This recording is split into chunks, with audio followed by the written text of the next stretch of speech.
को जन्म लेने के कारण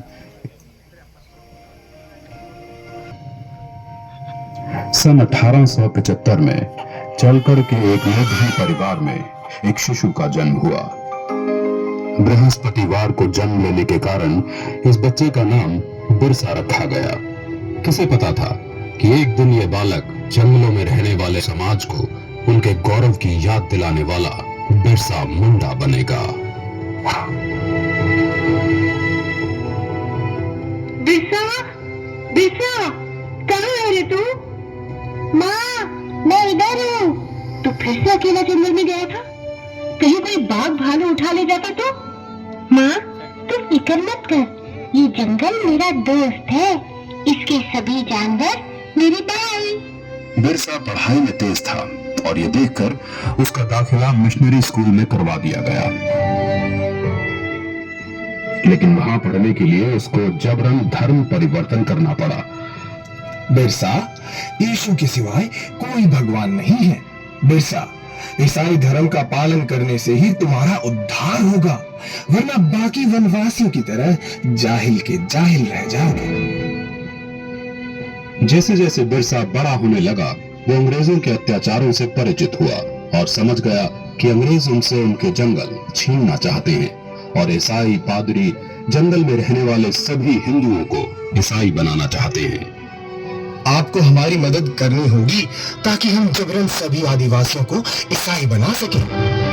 ये सब देख बिरसा ने ईसाई धर्म को त्याग दिया। हम आदिकाल से इन जंगलों में वास करते आए हैं।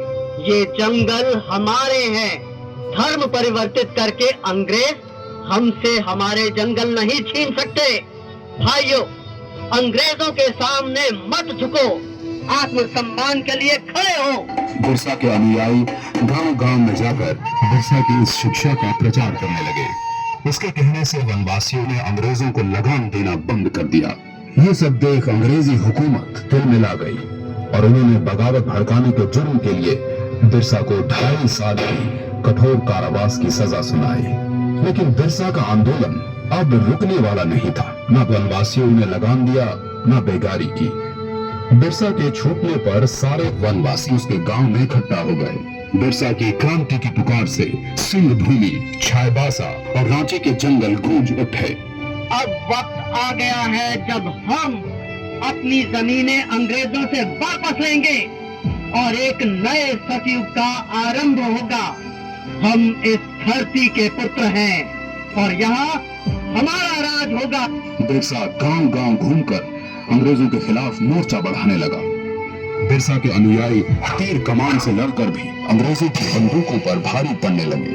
वे जंगल से आते और अंग्रेजों को मारकर गायब हो जाते। जिस तरह बिरसा हम पर और हमारे ठिकानों पे हमला कर रहा है, ऐसे तो ईसाई धर्म का यहाँ अंत ही हो जाएगा।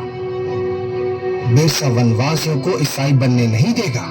हम बिरसा के सिर पर भारी इनाम रखेंगे, फिर देखते हैं वो भागकर कहाँ जाता है। हाँ, क्यों नहीं? रुपयों के लालच से भी किसी वनवासी ने बिरसा से गद्दारी नहीं की और अंग्रेजों को एक के बाद एक हार का सामना करना पड़ा। एक बार जंगल में खाना बनाने के धुएं से अंग्रेजों को बिरसा के ठिकाने का पता चल गया। सभी वनवासी सरदार बिरसा समेत पकड़े गए और उन्हें सख्त कारागार में डाल दिया गया। बिरसा की कमर और पैरों में लोहे की बेड़ियां डाल उसे एक छोटी सी कोठरी में बंद कर दिया गया। अंग्रेजों ने उसके खाने में आर्सेनिक नाम का जहर डालकर उसे मरवा डाला और दुनिया को ये बताया कि वो हैजे से मर गया। मात्र 25 वर्ष की आयु में बिरसा अपने धर्म और देश की रक्षा के लिए शहीद हो गया।